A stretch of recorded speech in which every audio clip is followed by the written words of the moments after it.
our topic today is investigating digital ads, okay?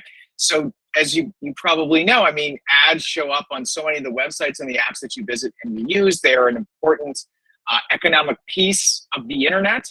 And yet, I think they're really poorly understood by journalists and by so many other people. And so the goal here today is I'm going to give you some basic fundamental understanding of sort of how digital ads work and the different types you might be interested in. And then I'm going to teach you some fundamental approaches to how to investigate them and how to use information about advertising to actually connect ownership information, connections between sites, and also to be able to search on platforms like Facebook to see what kinds of ads are running. So we've got about an hour and a half or so together, and I will stop for questions. By all means, please, you can drop stuff in the chat as well if you're more comfortable doing it that way than sort of unmuting and turning on your camera at that time. So again, here are the slides for today. We've got them there in the chat. If you need them, please refer to these, keep them, bookmark them, they are yours. And as I mentioned, please create a free account here. So last thing I just want to note is 2 free resources. On the left is a free online book, which has a variety of chapters and case studies about digital investigative work, including a chapter about social media ads. And so that's free and available in a few different languages as well on the left. And on the right is a Google Doc where I have a list of some additional tools and resources and trainings that you might find interesting if you're trying to learn more about investigating social media, videos, ads, these kinds of things. So again, those links are there for you. They are in the slides, which hopefully you got the link to. And we're off and running. So here's what we're hopefully going to achieve together today.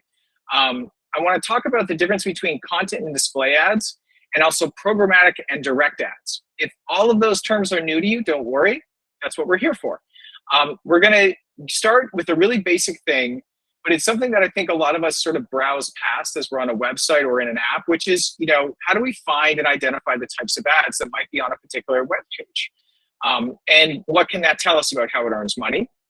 And then once we know how to identify ads, we're going to talk about how we can identify unique advertising IDs on a particular website and how we can use that to connect together the relationships between publishers, websites, and ad partners, which can often reveal interesting information about who might be involved. And then the last thing is just like a quick little tutorial. If you haven't used it before, the Facebook ad library is a very valuable tool. I would imagine Facebook being relatively popular where you folks are, that there's probably a fair amount of money being spent on Facebook ads, whether it's in elections or other times. So knowing how to use the Facebook ad library and thinking about incorporating it into your regular kind of work is a good and helpful thing. Okay, so let's talk about getting our sort of fundamental understanding of digital advertising, okay? Because that's what we're talking about. We're not talking about print, we're not talking about TV, we're talking about digital advertising, which is roughly about $500 billion global business. It is eclipsing the money spent on TV and print and other traditional formats in many countries.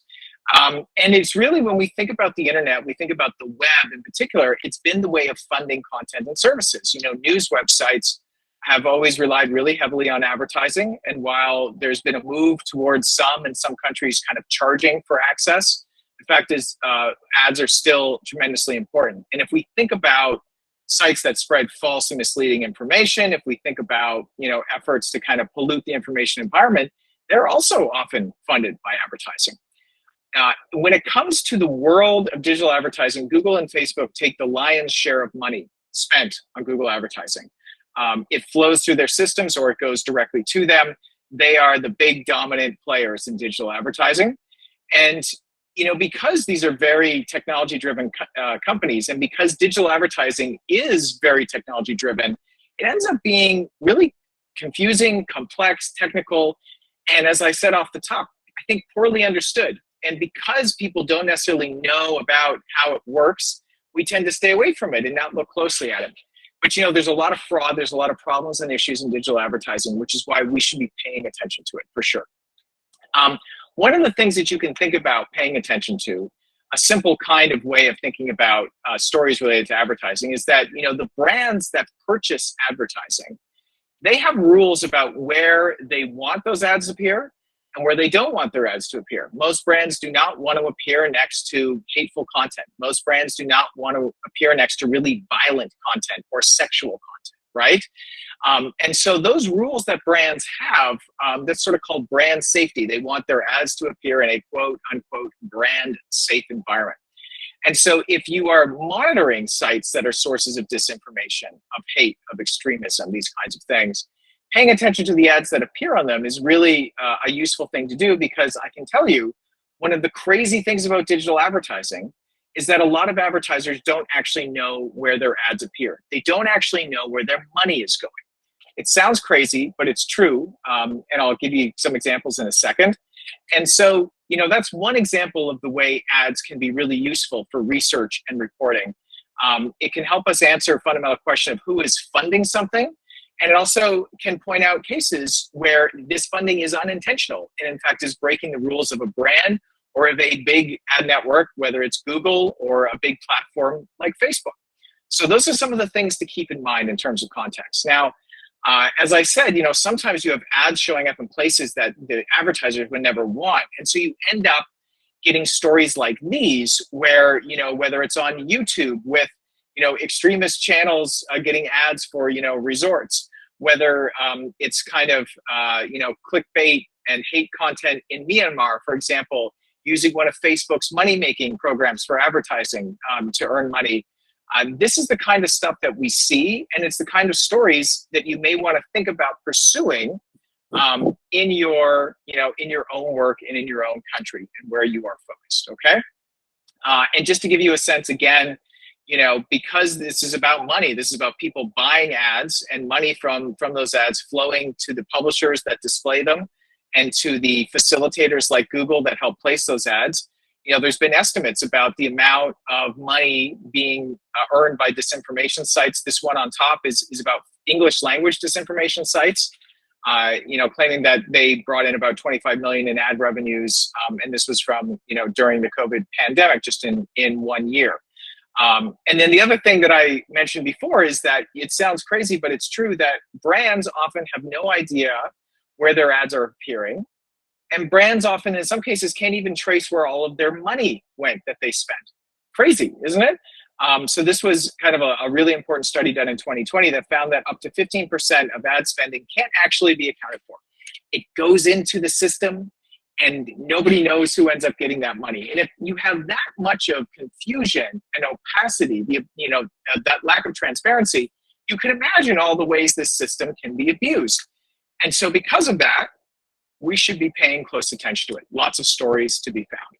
Okay, so let's dig in here. Let's talk about identifying and understanding two different types of ads, which are display ads and content ads. So on the left, display ads. These are the ones that you're probably most familiar with. You go to a website and you've got the classic kind of banner ad, right? Maybe it's a rectangle, maybe it's a square. It's got some text on it, an image. And it has lots of different sizes and formats. But these are ads that, when you load the page, they appear and money changes hands in that moment. Because the ad is being displayed to someone on that web page, the brand is paying to display that ad to you. So it is, about a cost per impression, the impressions that ad, the number of times it is viewed by people. Google is the worldwide king of display advertising on the web and on mobile. And of course, there's also display ads that can appear in places like YouTube, for example, as well as video ads. Then you have content/native ads. These are probably also familiar, but you may not have sort of thought about them. So when you're on an article, a lot of times you might see at the bottom of the article a section labeled, from around the web or related content. And then you see a whole bunch of things that kind of look like articles with headlines and thumbnails, but actually they're all ads. Or there might be some related content actually from the site you're on mixed in with these ads. So these are called content ads because they look like content. They look like promos for other articles on the website. And the difference here is that with a display ad, the moment the ad loads and is considered to be viewed by a human or a user, there's my cat. I'm just going to put her down. Sorry, Rosie. Put her down off the desk. I don't mean completely. With display ads, the second that ad loads and is considered to be viewed, boom, money changes hands. With content or native ads, the money typically only changes hands if the person clicks on the actual ad unit itself and is taken to the site that sort of placed the ad. And this is why you often see kind of outrageous headlines or misleading images or clickbait stuff or kind of borderline sexual stuff in these ads. It's because they're really trying to capture people's attention and get you to click, okay? Now we'll look at some examples of this. You know, the thing that I want to emphasize here, there's a couple pieces. So number one, this whole digital ad system, the way it's grown so big is because it's really automated. What's going on, the moment that you load a web page, there is a huge amount of bidding between the buyers, the brands who want to place ads in front of the right people, and the sellers of ad space, the publishers, right? Who say, you know, I've got someone on my website and they're on this page, and this person, you know, as far as we can tell, they've got a history of viewing, you know, auto websites. They appear to be based in Canada. They might be between the ages of 25 and 45. Would you like to show an ad to the person with these attributes on our website? And then the brands who have sort of set up their campaigns of the kinds of people they want to reach may say, yes, that's exactly who I want to show my ad to, and I will bid, you know, $5 to show an ad to that person. And so there is this almost instantaneous auction happening behind the scenes. It's called programmatic advertising. It is happening in milliseconds. It is auctions, and it is something that is causing this scenario where brands are bidding and placing their stuff automatically, and they don't actually know where a lot of their ads end up. So programmatic ads are automatically placed ads that use an auction to get them onto a site, okay? As a result of this, you'll find that websites and apps are often working with multiple ad partners. Sorry, my cat just changed the slides on me all the way to the end. I apologize for that. Let me actually fix these. She is insistent on biting some of the cables on my desk, which sometimes happens at the absolute worst moments. Rosie, please. This is not the time to do it. You can see her. She's going to make a cameo here on the camera. But Rosie, please. Thank you. So websites and apps often work with multiple ad partners to try and get lots of ads filled on their website, right? And then the other thing I want to emphasize is there's this automatic process of an auction. And then what's supposed to help with transparency in this very, you know, confusing universe is that publishers are supposed to list the partners they work with on their website. And the ad tech companies like Google and others are supposed to list the publishers that they work with. So everyone is supposed to disclose their relationships. But as we're going to see, it gets a bit confusing and sometimes things get a bit mislabeled, okay? Last point before we get hands-on here is that remember, when you visit a site and you see ads, those ads are being targeted at you. If they are programmatic ads, of which most online ads are, they are showing that ad to you based on your browsing history and other data that has been collected, right? So keep that in mind. Okay, so let's talk about this site, which was shared with me as an example that, you know, may be helpful to kind of look at. So here is aaronsakura.com, which I'm sure I have mispronounced. I apologize. So here's the website. I loaded it. I had never been to it before, and I wanted to see, okay, so what kind of ads are on this website? So the interesting thing is, like, the second I loaded the website, I got this notice, which is telling me, like, hey, you've got an ad blocker. We need money from ads in order to make money. So please turn off your ad blockers if you want to read our website. So that's a pretty good indication that they rely on advertising, right?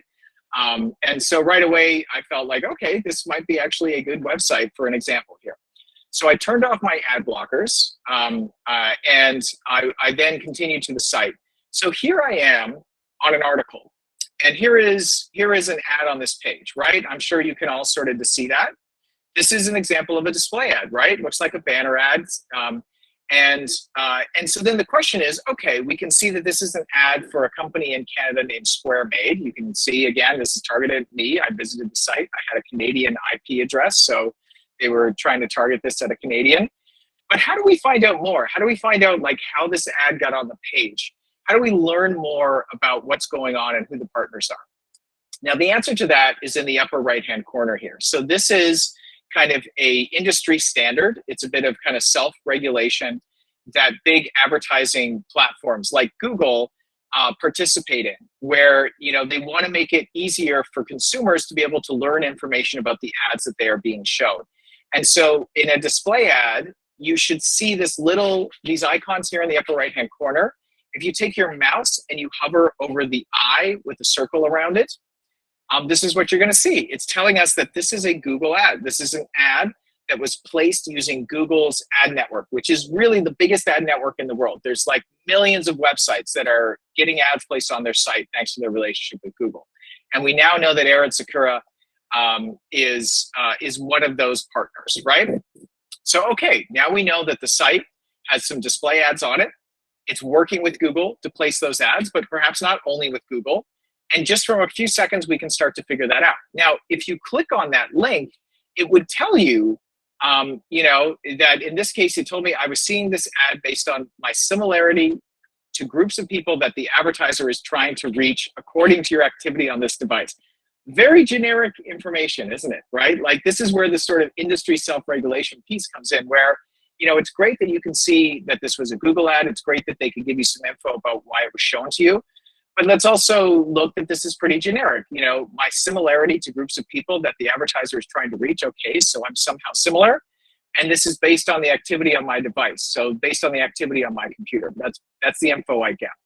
And that's about as much information as you're going to get about why ads are targeted at you in many cases. Now, I went and continued to browse on this website. And at one point, I had a whole page taken over by this ad, which is what's called a vignette ad, which is also a Google type of ad. These are a format that Google uses that will take over the entire page, and you can sort of click through, or you can sort of go back to the content you wanted. So just so you know, if you see this ad format, this is another Google ad. Here's something else that I encountered on this article. This is a content ad from Taboola, which is one of the biggest content ad networks out there. So again, we can see in the upper right-hand corner, it's telling us the advertising network here is Taboola. They're declaring it, that it's from Taboola, and we're able to sort of understand that. What about this ad? So this is where we're starting to get into another type of ad. If you remember, we talked about programmatic ads, which can be display, which can be content. We have seen an example of those on the exact same article page. So we have a combination of programmatic display ads, programmatic content ads, just on the same article. But this website also has this ad here that I've got the arrow pointing at, which is promoting a YouTube channel. Now, this might be a YouTube channel owned by the same people that run this website, I don't know. But this is basically, an ad slot promoting you to go to a YouTube page. And the difference here is we don't see any kind of labeling or disclosure in the upper right-hand corner, because this is a direct ad. This is an ad that has been placed on the page itself. There is no auction. There is no bidding. There is no millisecond transaction here. There was a direct relationship with this YouTube channel to have an ad placed on article pages in order to promote it. And so if we think about this from the sense of like how close are the relationships with the publisher and these advertisers, with the Taboola ad and the Google ad, those advertisers and this publisher have probably never talked to each other, right? It was an automatic auction, the ads ended up there. But in this case, the publisher and the owner of this YouTube channel, there's definitely some kind of relationship or arrangement there going on, and it is direct, okay? Another example of a direct ad placed on an article on this website would be this one right here, which I guessed and was confirmed the other day is a dating website. So again, this is a direct ad. It is not placed by an auction. We can see that because it has no upper right-hand corner disclosures. We can see it because when we click on it, there is no URL information pointing to Google or Taboola or any kind of other ad network. And so this dating site and this publisher have a direct financial relationship with each other. And if this was, again, an extremist site, a disinformation site, that would be really interesting, because you might want to ask a dating a website why it was advertising on that particular website. Now, I'm saying that's the case here, but this is where the relationship is important to understand, so we know who to reach out to and to ask questions about, right? Okay, so we've found display ads, we found content ads. We know that those were programmatic. We know that we can see the sort of attribution information about them in the upper right-hand corner. We also found some direct ads where the publisher and these advertisers have a direct, close financial relationship. Now, I mentioned off the top that websites often have a lot of partners if they're working with programmatic ads. So how would you find some of the partners? Well, one way is this really great free tool from a website called The Markup, which is called Blacklight, which will analyze the different types of advertising and other trackers and relationships that a website has. And I'm just going to hop out of my slide here for a second, and I want to drop this link. And thank you so much to the people who have been reposting the link to my slides. For folks who might have come a little bit late or who missed it the first time, thank you so much for that. So here is a link to the Markup's Blacklight tool. Anytime you're really interested in a website, I would strongly encourage you to run it through the Markup's Blacklight tool, because you're going to get some information that may be really helpful to you. All right, so what could that be? Let's look at the information on the left-hand side, okay, please. So what we can see here is there was an inspection that found 51 different ad trackers on the website. So an ad tracker is basically code from a particular entity. It could be code from Google, because it's an ad network this site is working with. It could be code from Taboola, another ad network it's working with. It could be other types of data providers, advertising providers that this site is allowing to have insight to the people who are visiting it, right? Because they're able, as you visit the website, if their tracker is loading on the page, they can capture some information about you, the visitor. And so it's important to know whether a site has a lot of trackers on it and what those trackers might be. In this case, the report says they got 51, which is definitely more than you see on most sites. So this is a website that I think, to me, that says, yeah, they're really trying to maximize their revenue from advertising, especially when it comes to programmatic. The other thing I'll just note on the bottom there, it says when you visit this site, it tells Facebook. So it has what's called the Facebook pixel on it, which is a very common piece of code where, you know, if I am logged into Facebook and I am visiting this website, Facebook is going to be able to see that Craig Silverman, who has that account on Facebook, has visited this website as well. And this is one of the ways that Facebook is able to amass huge amounts of data on people, which enables advertisers buying ads on Facebook to target folks really well and to do it to almost a creepy dimension of things, right? So that's the initial kind of inspection result. And on the right-hand side is a list of the companies whose tracker code is found on this website. And so we do see, you know, Taboola is there. We see Alphabet, which is the parent company of Google. We see LinkedIn is there. We see, you know, we would see that, you know, Facebook should be on there as well. And so you get a sense of the kinds of partners that the site might have. And this can be really helpful, okay? And I can start to talk a little bit, you'll see later, of figuring out a little bit more detail about these relationships. But you want to run a quick scan of a website, Blacklight, great tool for that. Okay, so we've established kind of the first things that I wanted to establish before we dive in and start to find connections and other things that are really helpful in investigations. We established that this website works with Google and Taboola to earn money from ads. We also established that in addition to those programmatic ads, it also has direct ads on the website. Oh my God, my cat is eating all these potatoes. Rosie, please, please, thank you. Okay, down she goes. So it has direct ads also, right? Direct financial relationship with those advertisers as well as programmatic. And then we can use Blacklight to get a sense of, man, is this site have a lot of ad partners or not? And it does. It does seem to have a lot of ad partners, and that's relevant information as we dive down deeper. Okay, so I'm going to take a pause here. We're sort of, 30 minutes into things, and I want to open the floor in case there are questions. If there's stuff you'd like me to repeat, things you want me to clarify, that kind of thing, I'm very happy to do that right now. So if you want to, you can drop it in the chat, or you're welcome to actually unmute, turn on your camera if you feel comfortable, and ask me the question now. I realize maybe there aren't questions yet. That's cool. But let me just take a drink of my water. And if anyone has any questions, you can drop them in. Thank you very much for the feedback. That's so far so good. But if anybody has a burning question, I'm ready to take it as I have a little bit of a drink here. Okay, wonderful. All right, so we're through the first part of the workshop. which is all about kind of hopefully establishing a baseline of understanding where we all understand some of the basics about digital advertising, where we now feel at least a small amount of comfort about being able to look at a website and think about the kinds of ads that are there and to understand some details about what that means. Is this a one-to-one relationship where an advertiser seems to have paid the publisher directly? Or is this a relationship where the publisher works with lots of different ad networks? Those ad networks are running auctions. There's lots of brands bidding. Sometimes they win and their ads show up on the site, right? Lots of different kinds of things going on.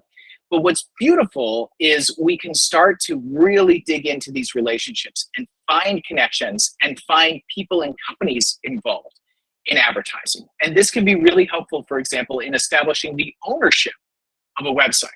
If it's unclear, sometimes because they're trying to make money, they actually have to reveal some ownership information. All right, so this is where we're going to talk about what I mentioned before, which is the sort of industry requirement that publishers disclose the ad partners they work with, and that advertising companies and partners disclose the publishers they work with. And this is, for the publishers, it's a file on the website, which I'll show you how to access, called ads.txt, where they're supposed to disclose, here's all of our ad partners. And not only here's who they are, but here's how we work with them. Because remember, there's that direct relationship, and then there's other types of relationships, right? Okay, so let's talk about how we can use ads.txt to really start digging in. So as I mentioned, sites, publishers are supposed to list the companies that they work with. And they can list the ones they work with directly, meaning, I have a contract with Google for them to place ads on my site. And it can also be indirectly, where, I have a contract with Taboola for them to place ads on my site. But Taboola also works with a whole range of other ad networks who can also place ads through Taboola. So even if a site, only has a contract with Google and only has a contract with Taboola, their inventory is still open to potentially like hundreds of other ad reseller partners out there, right?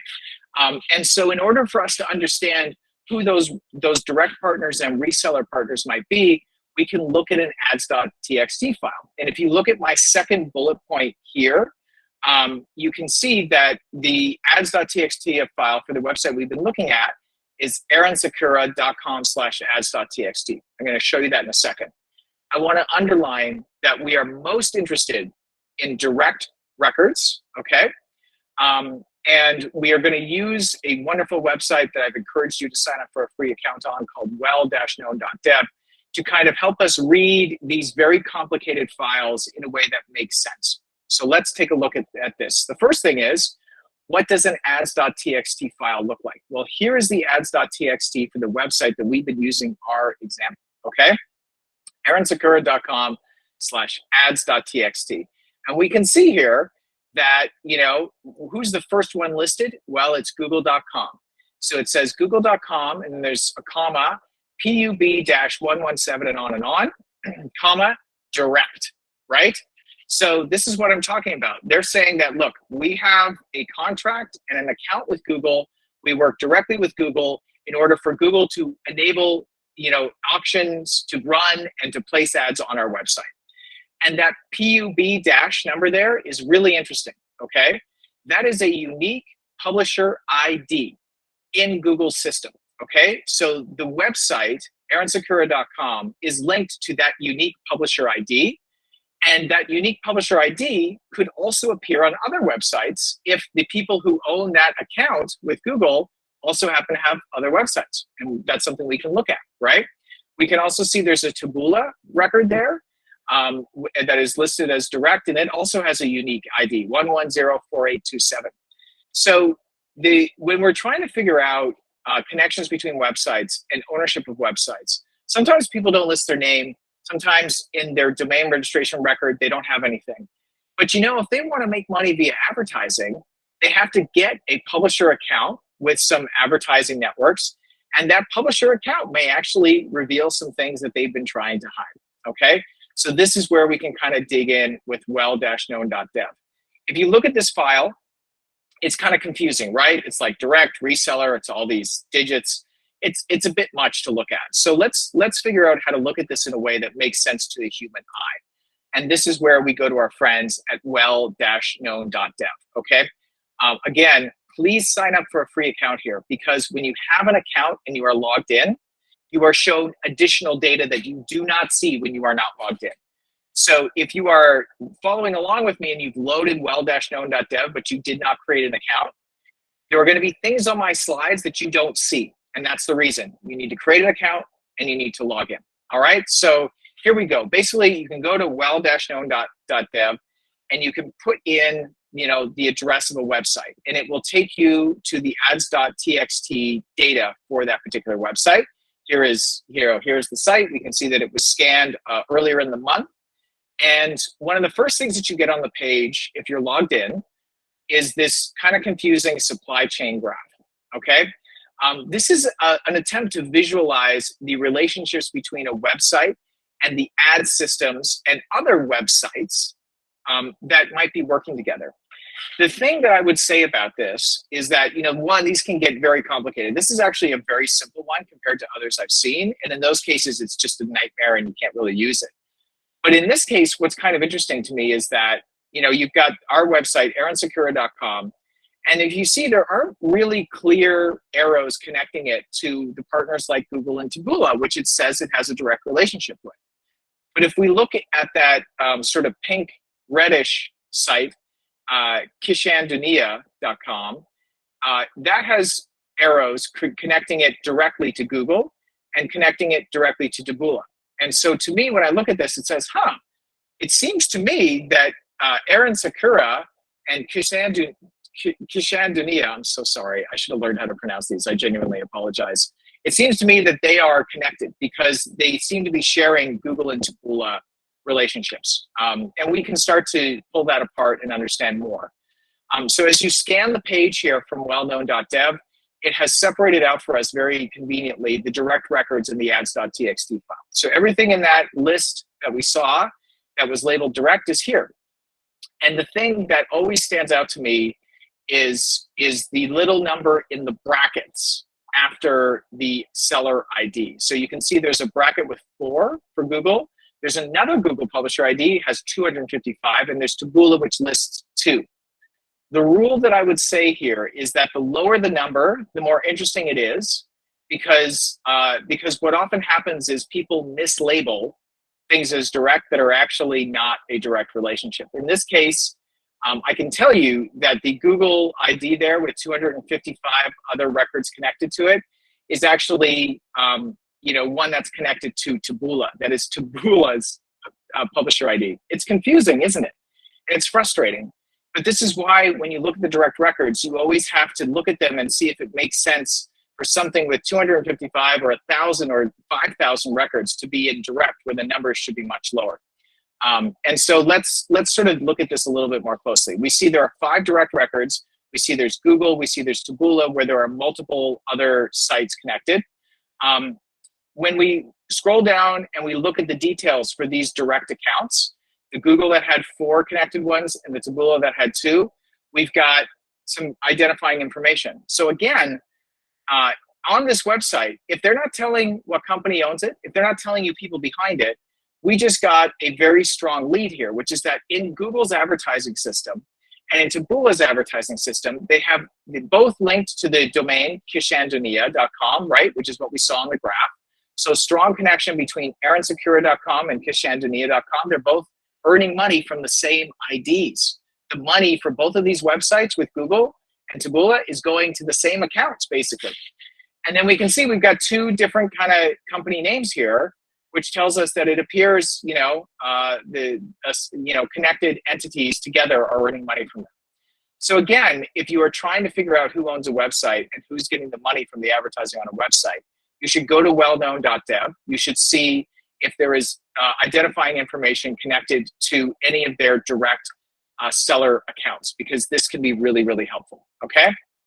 Let's dig in here and see, right? We saw Google telling us, hey, we see 4 other websites that have this same Google ID. What would those websites be? Well, actually, let's start with Taboola.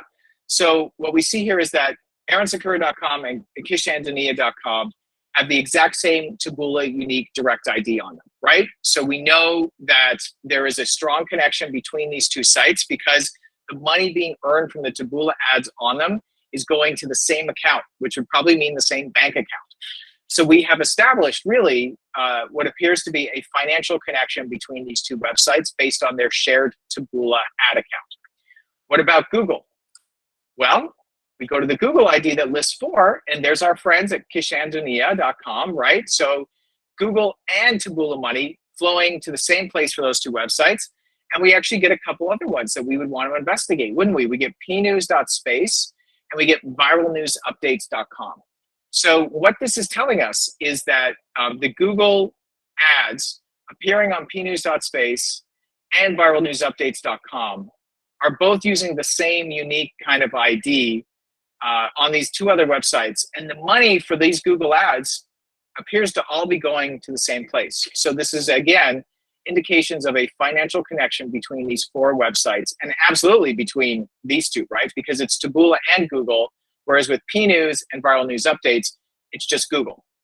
So we've gone from one website that we looked at, we've understood how it's making money, we've investigated what ad networks it has direct relationships with, and through doing that, we have discovered at least 3 other websites where there is a strong indication that they are all part of the same network earning money from advertising. This is where, it's helpful. And I can tell you from my experience, there's lots of times where people are pretty good at concealing, their ownership information. They're pretty good at not indicating that websites are connected to each other. They don't say anything about it. But then when you look behind the scenes where the money is going, suddenly you can start to find some connections. And this is why understanding digital advertising and understanding how to use well-known.dev can be really, really helpful. Okay, so that was that piece of it for direct. We always start with direct, but we also don't want to ignore the reseller records, right? Now remember, the reseller records, I gave you the example. I said, okay, so we know that aaron.secura.com works with Taboola directly, right? But we also know that Taboola has its own relationships with Google and with all these other companies, and it can use that to fill that Taboola space on aaron.secura.com. And the reseller record here helps illustrate that for us, because if you look here, the vast majority of these records labeled as resellers, meaning they don't have a direct relationship with Aaron Secura, are actually Taboola's accounts with these other players. It's Taboola's account with AppNexus. It's Taboola's account with Freewheel and OpenX and Rhythm One. These are all the other partners that Taboola has to try and get ads onto its direct publisher partners. But there is one here, like we can see, okay, it's all basically Taboola and Video Intelligence AG. Okay, interesting. But what's really interesting is kind of, the outlier here, which is Entity Corporation Berhad. Okay, this stands out to me because it's like, it seems to, not have that many reseller relationships. So who is this company?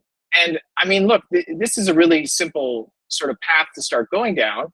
Literally, you just Google the name of the company, and we can see here that this is a Malaysian company that offers programmatic advertising solutions and technology and audience targeting to publishers, brands, and agencies. So this is a company in Malaysia that is working with this Malaysian website on seemingly optimizing and helping it earn as much money as possible. So this is, yes, it's a reseller record. But to me, if I was really trying to understand everything about Aaron Secura's relationships, obviously there's Taboola and Google at the top of the list and these other websites. But I would also want to talk to this company, Entity, to understand what is your relationship to that website. Are you helping them earn money?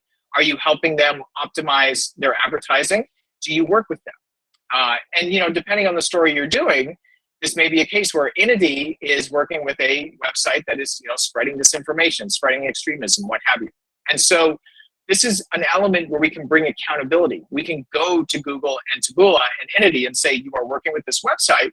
Were you aware that its content has all of these things, which probably violates your policies? And so we start to know who we should be talking to. And we also start to know what other websites we should be looking at that are part of the same network. And all of that simply comes from that one file, right? That one seemingly strange looking thing here on Aaron Sakura's website, ads.txt. And once we know how to get the information out of that that's relevant using well-known.dev, all of a sudden we have a really excellent path for investigation. And again, I want to emphasize that I think a lot of people do not spend time learning about these things because they're a bit complicated, they're a bit confusing. But when you understand them, all of a sudden you can find connections and relationships that are just not that clear to the average person visiting a website or the average reporter trying to call up people and figure out what's going on. So this file here, ads.txt, is really helpful. And I will now give the caution that not every website has an ads.txt file, but Google really asks for and pretty much requires any website that is going to use its ad network to have one. So if they are earning money with Google, chances are very high that they have an ads.txt file. Okay, so I ran back to go just emphasize that. Let's just recap what we learned here before we're going to move on and talk a little bit about Facebook. So that beautiful ads.txt file can tell us who a site is working with to earn ad revenue. It can also tell us the relationships, direct or reseller, right? And once we know about that file, we can use well-known.dev to figure out more details about who it is working with and what those connections might be to other websites, to other companies, and to other entities. And it opens up a window into the business model and relationships of a website that aren't necessarily clear unless you understand how to analyze and dig into digital ads. Okay, so let me take another pause for water here. I'm going to open it up. If you got a question, put it in the chat. I know we just did a whole bunch of stuff here. Introduced you to ads.txt, introduced you to well-known.dev. We talked about direct and reseller, a whole wonderful world of potentially new stuff for you, right? So let me take a drink. If there's a question, drop it in. And otherwise, we're going to sort of wrap up by talking a little bit about the Facebook ad library. And then I will absolutely have some time for questions at the end here. And you can feel free to ask me about anything related to the presentation or anything else you think I can help with. All right, so let me take a sip. Delicious, fresh Canadian water. Wonderful. All right, here we go. We have a question. Thank you very much for asking. Can we use the same methods with YouTube ads? Meaning, do YouTube ads have ads.txt files? This is a great question. And listen, I mean, YouTube is obviously a very important avenue for investigating, massively popular around the world, particularly with younger people. And YouTube is also a place where you might see political ads running, right? So it's great to ask a question about YouTube. So here's where I will disappoint you. Can you use the same method with YouTube? No, you can't.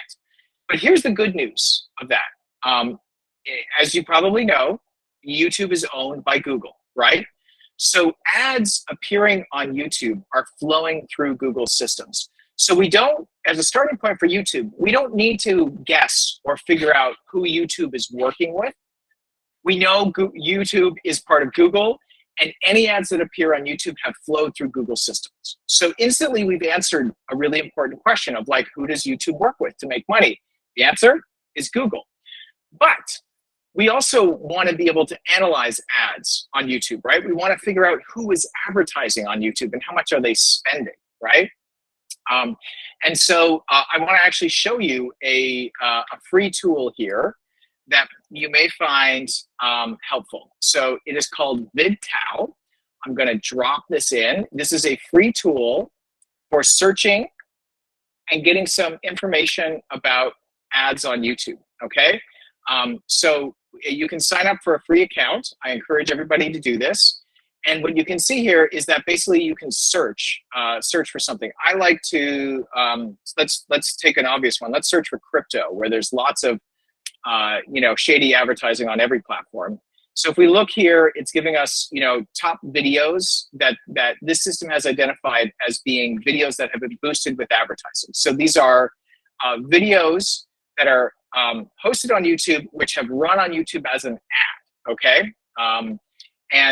So that's important to note because there's kind of two main types of ads on YouTube. One are the video ads that run in between other videos, right? And then the second type are the display ads that also run on YouTube pages. And so I'm showing you examples of video ads that have been running on YouTube. And what we can see here is, a sense of like some of the videos with the word crypto in it that have been running and identified as VidTow as ads. Okay. Now you can't take this all as 100%. This is not an official YouTube dashboard or ad library like I'm going to show you for Facebook, but it definitely is a good indicator of the types of videos and ads that are running and being promoted on YouTube. And if we actually filter here, we can go by top advertisers. So according to this, these are some of the big advertisers on YouTube in terms of what they've seen. So like, for example, one of them is Google Philippines has been running a lot of ads on YouTube, which I bet you maybe tied to perhaps recent elections there, who knows? So again, you could search and see, well, show me the top advertisers who have like crypto in their name. And we start to get someone. So let's see here. Let's pick one. Let's take the one on the top here, which has, not had a huge amount of views, but we can take a look at it and see, it doesn't seem to be loading for us. Let's go back and do that. So, and let me just show you actually some of the filtering options. You can filter by language. You can filter by duration and upload date and that kind of thing. So hopefully that's helpful to you. You can search, then you can save things as a swipe, and that may give you some insight into the advertisers. Put in politicians' names, put in location names in Malaysia, put in keyword searches around hot button topics, and you may pull up some videos that are being promoted as advertisements on YouTube, and that may lead you down an interesting path. Okay, I see there's another question. Can the findings from, let me go back here. Okay, so can the findings from ads.txt be used as reliable evidence to establish publisher-advertiser relationships? Or does it only serve as a flagging tool to further investigation and research? Fantastic question. Thank you very much for that. Yes, so let's give some context to all of this. And it's not just about ads.txt, okay? This is about digital investigations in general, which is to say that you have to build evidence and stack it on top of each other. You should not find one single thing and say, well, this is it. This is all the evidence I need. And so here's what I would say about add.txt files in this context. They are not 100% accurate all the time. Most of the time, people are making a genuine effort to list their partners, and let's just pull up. And what incentive do they have to be accurate? Well, if they are inaccurately listing their relationships, they risk hurting their ability to earn revenue. So that's a powerful motivation to be accurate. However, there are examples where people are mislabeling things on purpose to obscure the relationships they have. And so what I would say is you absolutely take this information, and as you wrote, it is a strong flagging tool for further investigation and research. So what might we do to kind of further our research here? Let's take the example of the two sites that seem to have the strongest connections. So we know this other one here appears to have the same Google and Taboola IDs. Well, what we have right now is a listing from wellknown.dev saying that, well, we scanned their ads.txt file and it appears that they use the same ID. Well, one thing that we could do to start to confirm this is, like, does this site currently have an ads.txt file that lists the same, oops, I typed in it wrong, sorry, that lists the same IDs as the other one. So we need to go back and confirm that this data is still current. And here we go, we can see that pub ID does look to be the same. And then the other thing that we can do actually to confirm this is to look in the source code of the site. And by the way, that resource that I linked to you off the top, the verification handbook, I'm going to drop the link in right now. There's a chapter in this handbook that I wrote, which is about investigating websites. And it actually shows you this technique of looking in the source code of websites in order to identify the advertising ID. So this is about verifying that the ad ID that shows up in wellknown.dev, that shows up in ads.txt, is actually present on the web page itself. And just to show you really quickly, I will right click, I will go to view page source, and I will do a find on the page for pub dash to see, is this publisher ID actually present in the source code, or are they falsely claiming it on ads.txt? And it does appear to be present. So we would absolutely use that information for further investigation. We would verify that these unique Google IDs are actually present on the websites that claim to be connected. And then we would also want to maybe turn off our ad blockers and load this site and see, okay, are they getting Google ads, or maybe has Google cut them off, right? So what do we see here? Well, boom, right away, we get a Google ad, right? So we can see Google is still working with them. Oh, look, what do we also see here on the site? We see the exact same dating app from the direct publisher, direct advertiser, right? We see lots of Google ads on here. There we go, right? So right now we can see that the indication does look to be accurate, that the sites are both using Google ads, that there is the same Google ad ID in it. But here's one last thing that I'll just show you, which is that sometimes you have more than one Google ID within a particular website source code, right? And so we did our first find in the website for that pub dash. But let me just see if all of the ones on it are the same. And so far, it looks like they are all the same. There's 10 of them. And you might be wondering, well, Craig, why would they have like the same thing put in here 10 different times? And the answer is that they've got 10 different Google ad slots on this one page. So if you look at it, they are really maximizing the ads on here, aren't they? They got a lot of them loading. And now look at this. This ad just popped up as we're scrolling. So this is a site that is absolutely trying to maximize its ad revenue. And they have all these different ad slots. And we've confirmed now that it's the same ID in every single one of these ad slots as in our friends at Aaron Sakura. And so we've started to really build our confidence level that there is a strong connection there.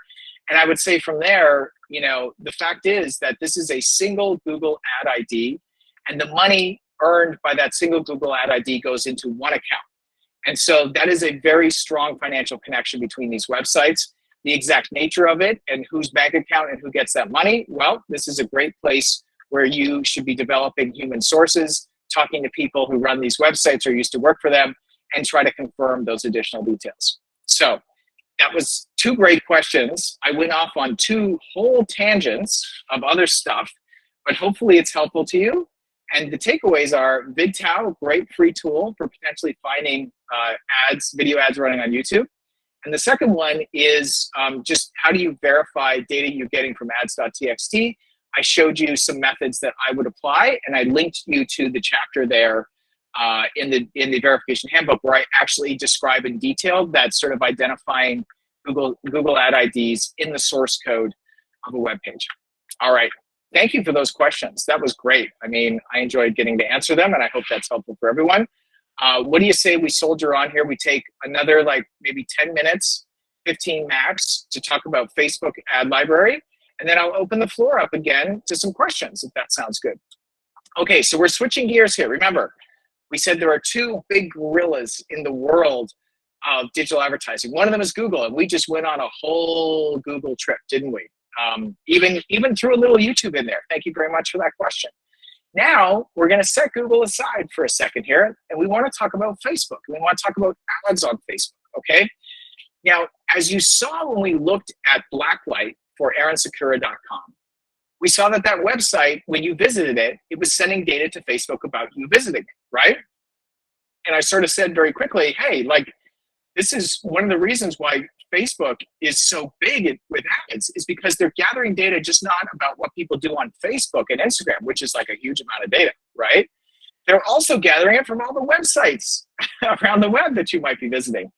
And so Facebook gathers all of that amazing data about where you've been and your interest and what you click on and the stuff you post about and the things you view on Facebook and Instagram and what you like, all of that data. And it takes all of that and it starts to sort of turn that into interesting data for advertisers to be able to reach audiences they want to. And so Facebook offers just amazing targeting options. It's like, I would like to reach, again, men between 25 and 45 who live, in this part of Toronto, who have demonstrated an interest in fitness or something else. And Facebook, we were like, all right, cool, let me take that. Yep, I found 25,000 people that fit that criteria. Would you like to show ads to them on Facebook?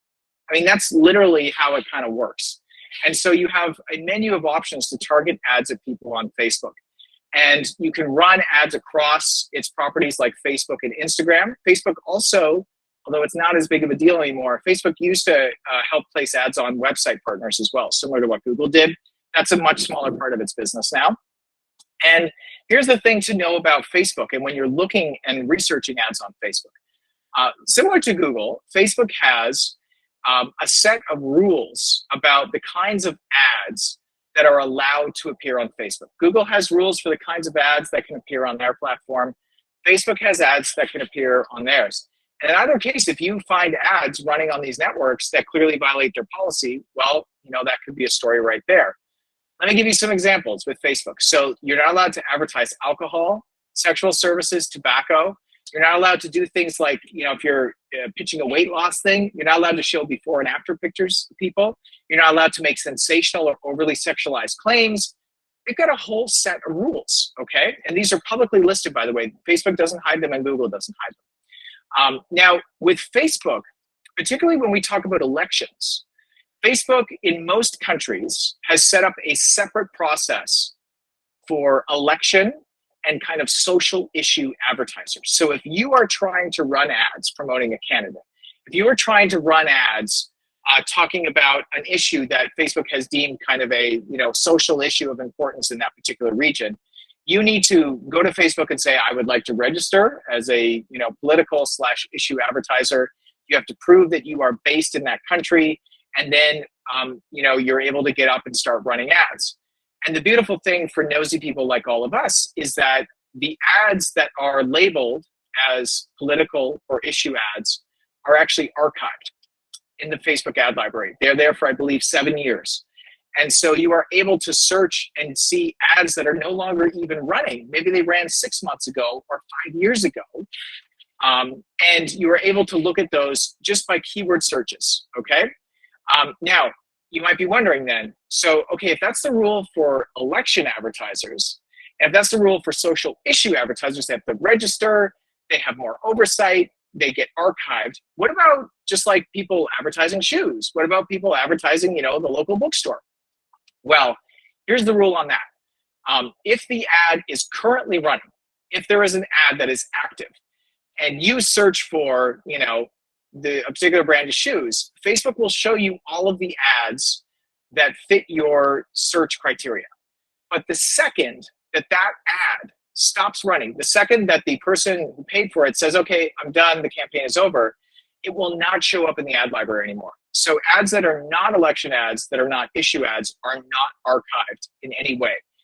And the lesson from this, number one, Facebook tries, but they are far from perfect when it comes to identifying and archiving all election ads. So things absolutely slip through, and you need to be consistent. You should be looking in the ad library, searching for things of interest to you consistently, daily, every couple days, because if stuff slips through, but you only check the ad library and run your searches like every 2 weeks, you're not going to see the ones that slip through because they're probably not active anymore, right?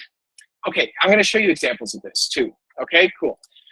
So first, Facebook Ads Library. This is what it looks like. This is where it's located.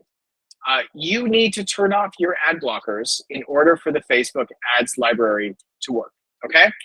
And you know what? Why don't we just go directly to it? Let's visit our friends at the Facebook Ads Library. And thank you again to Adib for continuing to drop in the links to things. I really appreciate your help with that. So here's what the ad library looks like. You can see that I had previously already turned off my ad blockers. I use Ghostery and uBlock Origin. I use 2 of them. And so when we go to the ad library, because I'm based in Canada and don't have a VPN currently turned on, it is saying, hey, do you want to search ads in Canada? And I might want to do that, but I can also sort of select and change, and I could choose all countries, right? Or we could choose Malaysia. And then it's saying, okay, so you want to search all countries, that's cool. And then it's the category. And if you remember, I talked about issue and elections or politics ads. You could restrict your search to those. I would encourage you to, if you want to do that, that's cool. But I would encourage you to also run your same searches. If it's like candidate names or issue things, run it on all ads, because honestly, Facebook misses labeling stuff, and people are sneaky and try to get around having to register and run ads that are clearly election ads, but they didn't register and they got away with it. Quick sip. And here's where we can start to search. So as you type in a keyword, it's going to give you potentially and say, hey, are you looking for ads from this Facebook page or this Instagram account? Or do you want to run like a keyword search? So you can see here are some of the searches I've run in the past. Teddy Feed was a page I was sort of interested in briefly. If I wanted to see all ads from Teddy Feed, I could click on that and it would show me those. When this wonderful journalist was murdered, I was interested in the kinds of ads that were running related to her. And if we run this search right now, we can see here that, there's stuff, but none of them seem to be current. These are all ads. We can see here labeled on the top, it says inactive. That means this was an ad that Facebook labeled as a issues or election ad, which is why, because even though it's inactive, we can still see it. And so here's the kind of data you get on one of these issue or election ads. You can see when it ran, the platforms it ran on, in this case, Facebook and Instagram. It was labeled as a social issue, election, or politics ad. They're estimating that this particular ad was viewed by less than 1 million people. They spent, looks like around $100, and they received about 6,000 to 7,000 impressions. And this is for an ad from an organization, a Facebook page called Just Vision, which is, it looks like it's a nonprofit about the Israeli-Palestinian relationship and conflict. And so in this case, we can see here they ran an ad actually to promote a Politico story. So here we have a nonprofit running basically what's classified as an issues ad, promoting an article from Politico, because they think that, I assume that they feel like this is an article that really conveys the message that they want to convey about her murder. And we can scroll down and see other ones that have been archived here, right?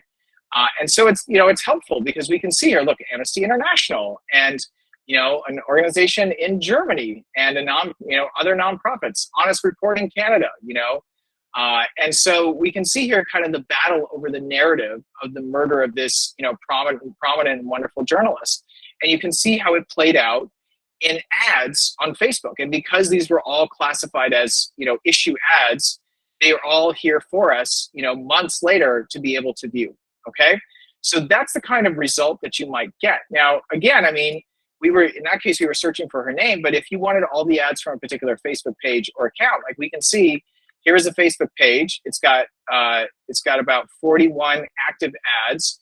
It's these cheesy kinds of ads here. But if you notice, it's not telling us how many people it's reaching. It's not telling us how much money was spent.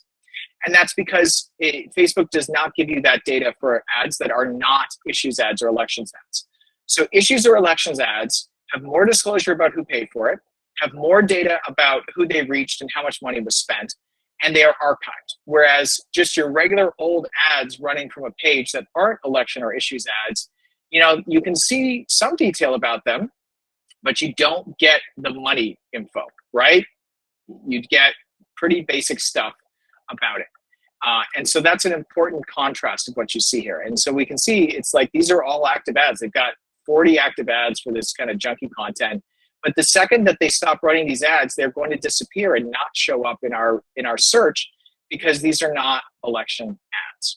Okay, so that's kind of the quick run through of the Facebook ad library. I want to emphasize that it is far from it is one of the best archives of any social media platform. So I'll give them credit for that. But it is far from perfect in that they absolutely miss some ads that are clearly election ads that were not registered properly and are not archived properly. So you need to be consistent and looking in here regularly. And I suggest that you take time and you think about the search terms that you want to be using and searching and create a habit of going in daily or every couple of days, running those searches and seeing what you get. Because I promise you, you will find stuff if you do that. If you are consistent about it, if you are strategic about your search terms, and you decide I'm going to make an effort to monitor what is in the Facebook ads library over the next, 3 weeks, month, whatever it is, I can almost guarantee you're going to find some stuff that is interesting and relevant that you might not have otherwise come across. Okay, so just to wrap up here, I have an example in the slides here of some ads that I came across. I just quickly want to show you here, this one. Okay, so here's a contrast that I wanted to show you. So this was an example search I did about Uyghur, which is, the Muslim minority population in parts of China who have been, abused and put in detention camps and many other horrible, arguably genocidal things.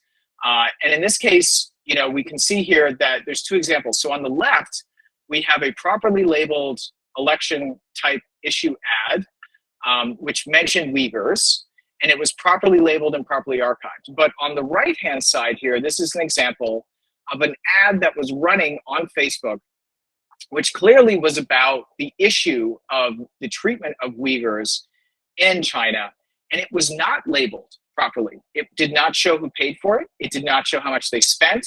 It did not show how many people it reached, and it would not have been archived.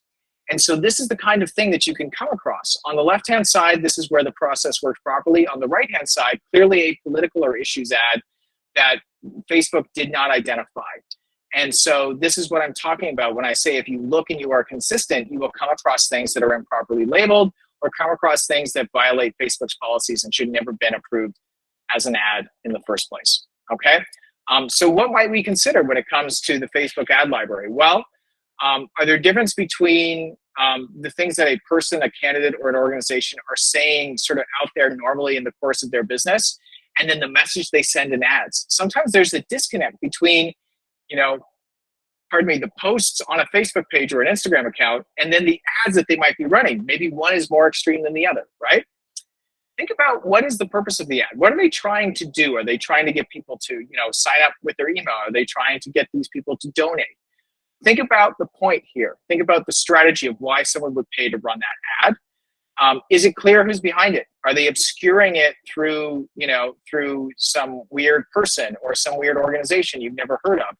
Are they trying to hide who is actually paying for this ad?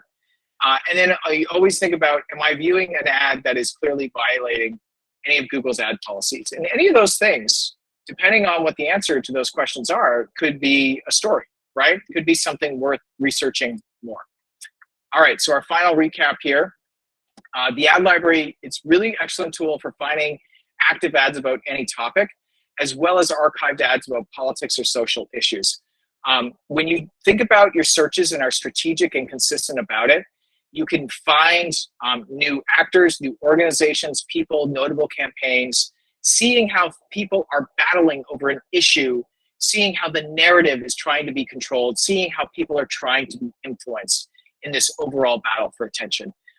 And so I think, when we put all this together and we look at our investigation side on Google and display and content ads and how we connect things together and understand that, and then we look at what's possible with Facebook, hopefully you're coming away from this understanding approaches and methods and even just how this stuff works when it comes to the two big dominant players and digital ads overall, okay?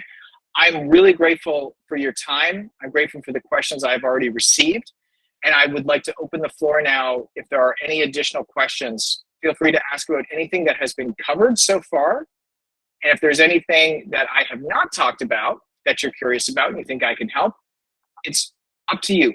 So please drop it in the chat. If you have a question, we can take our last few minutes together to answer those.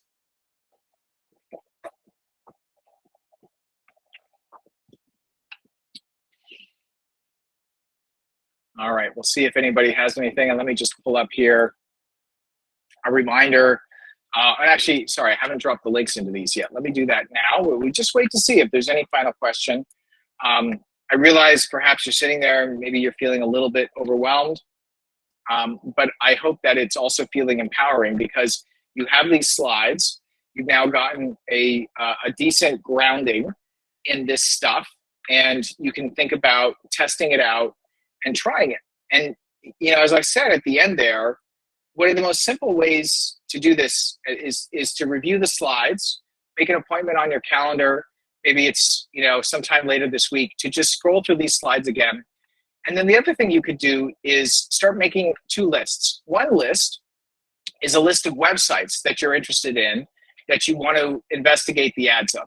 Maybe just pick one to start and practice what I showed you with wellknown.dev, with ads.txt, with just identifying the ads on it. Make a list. Maybe you have a bunch of websites you want to look at.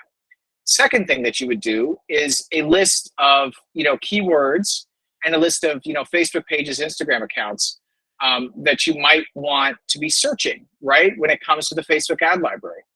And I tell you, if you do these two things, if you set up a sort of search pattern that you're going to do on the Facebook ad library, if you make a quick list of some websites you want to practice and investigate on, I think you're going to see some payoff, okay? So thank you very much. I really hope that you get some use out of these slides, out of the verification handbook, and out of my resource document here. And I'll also just let you know that my Twitter DMs are open. My email is easily found online, and if I can be of help to you, I will do the best I can to respond quickly and to be of assistance, because I'm always happy to help journalists and researchers and other people who are digging in and trying to do good reporting about our digital information environment. So let me just do like a last call here. Do we have any questions from anyone?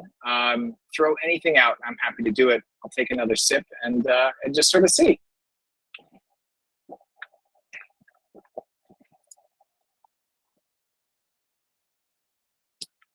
Yeah, hopefully you find the book, the verification handbook, useful. Okay, so we have a question here. Is there a way to scrape data from the Facebook ad library or to automate the process of gathering ad data? Okay, great question. Thank you very much for that. So the answer to both of those is yes. When it comes to the Facebook ad library, they do offer an API. So if you are somebody who knows how to work with APIs, you have some programming skills, there is a Facebook ad library API. However, I do believe you have to request access to get it, okay? They do offer access to certain researchers. They do offer access to some newsrooms. I don't know what the exact sort of process is these days, but I'm going to throw a link in here for you in the chat. This is their page where they talk about the Meta Ad Library API. And it looks actually like there is a certain amount of things that are free to access. So here is the Graph API Explorer, where you can, I think, pull some data right away. Usually, you need to apply for an API key, but in this case, it is possible that you can just dive right in there to a certain extent. However, the thing I will emphasize is that you have to create. You can see on this page it says you've got to create a Meta for Developers account.